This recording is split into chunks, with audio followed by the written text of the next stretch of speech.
Bonjour à tous, c'est Padam pour vous présenter aujourd'hui un nouveau super sujet.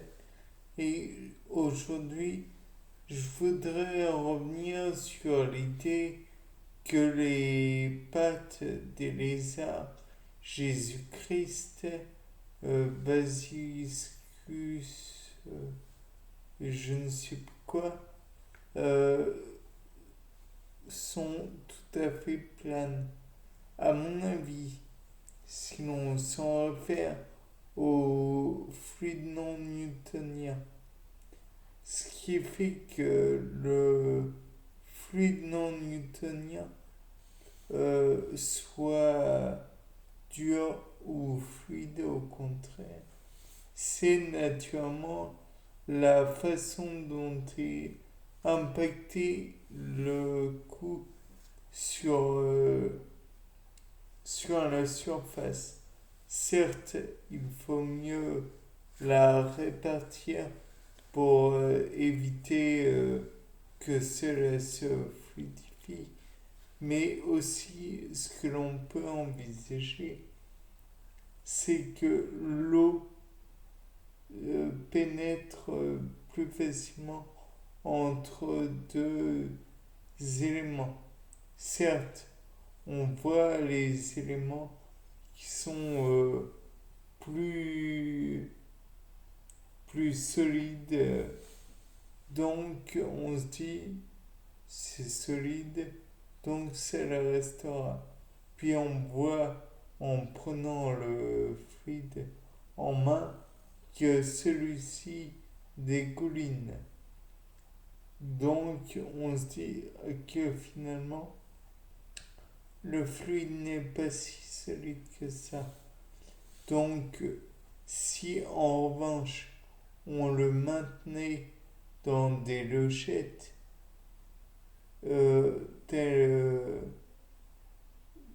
des logettes tout simplement, celui-ci ne pourrait plus couler puisque en dessous il y a le restant euh, du fluide non newtonien considéré et il ne peut pas être comment dire retiré sur les côtés puisqu'il y a les parois de la logette.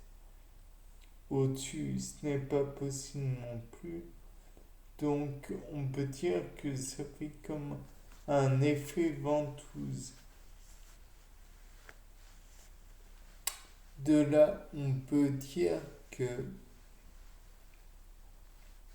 s'il n'est pas liquide au sens newtonien du terme, il est non newtonien, donc les facteurs de viscosité dépendent de la vitesse de répartition de la force du liquide, du fluide en question.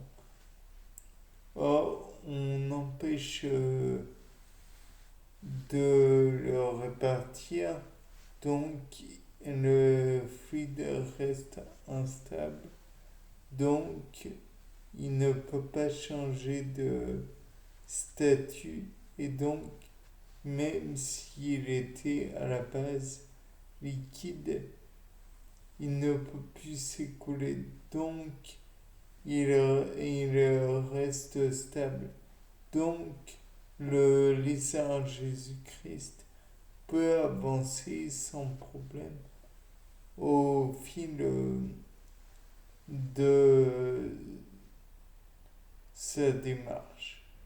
Et donc, le fait est que je pense que si l'on regarde sous les pattes du lézard Jésus-Christ, il faudrait le grossir énormément. Donc, on endort le lézard parce qu'on ne va tout de même pas le tuer. On va pas le prélever comme on dit gentiment.